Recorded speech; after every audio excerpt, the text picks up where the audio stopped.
కన్నెగంటి బ్రహ్మానందం ప్రఖ్యాత తెలుగు హాస్య నటుడు. వివిధ భాషల్లో 1250కి పైగా సినిమాల్లో నటించి 2010లో గిన్నీస్ రికార్డులోకి ఎక్కాడు. 2009లో భారత ప్రభుత్వం పద్మశ్రీ పురస్కారం ఇచ్చింది. ఉత్తమ హాస్య నటుడిగా 5 నంది పురస్కారాలు, 1 ఫిల్మ్ఫేర్ పురస్కారం, 6 సినిమా అవార్డులు, 3 సైమా పురస్కారాలు అందుకున్నారు. 2005లో ఆచార్య నాగార్జున విశ్వవిద్యాలయం ఆయనకు గౌరవ డాక్టరేట్ ప్రదానం చేసింది. కన్నెగంటి బ్రహ్మానందం రాజేంద్ర ప్రసాద్ కథానాయకుడిగా నటించిన ఆహనా పెళ్ళంట సినిమా ద్వారా సినీ రంగ ప్రవేశం చేశాడు. ఈ మహానటుడికి తిరుపతి చిలుకూరు మండలం ఏరూరు గ్రామానికి చెందిన సైకత శిల్పి సనత్ కుమార్ సాగరం ఒడ్డున హాస్యనటుడు బ్రహ్మానందం గారి సైకత శిల్పాన్ని తన చేతులతో అద్భుతంగా రూపకల్పన చేసి జన్మదిన శుభాకాంక్షలు తెలిపారు. ఈ సైకతం బ్రహ్మానందం గారికి అంకితమని సనత్ కుమార్ తెలియజేశారు.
నా పేరు సనత్ కుమార్, మాది చిలకూరు మండలం, ఏరూరు గ్రామం, తిరుపతి జిల్లా.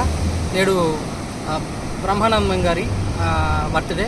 మన తెలుగుకి ఒక అద్భుతమైనటువంటి హాస్యాన్ని అందిస్తూ ఆ యొక్క హాస్యం ద్వారా చాలామందికి ఆనందాన్ని కలిగిస్తున్నటువంటి మన తెలుగువాడు మన బ్రహ్మానందం గారు. బ్రహ్మానందం గారి యొక్క జన్మదినాన్ని పురస్కరించుకొని ఏరూరు సాగర్ తీరంలో నేను బ్రహ్మానందం గారి యొక్క సైకిల్ శిల్పం చేయడం జరిగింది. అందరికి కూడా నవ్వు అంటే చాలా ఎనర్జీ వస్తుంది. మరి బ్రహ్మానందం గారిని చూడంగానే అందరికి కూడా నవ్వు వస్తుంది.